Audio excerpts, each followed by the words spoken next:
ওমা কারা কারা বৃন্দাবনে যাবেন একটু হাত দিলেন তো।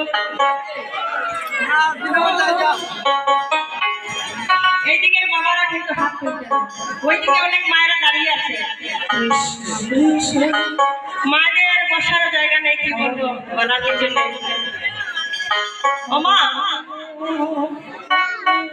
যারা বৃন্দাবনে যাবেন তারা তো নিশ্চয়ই হাত তুলবেন, কেননা বৃন্দাবনে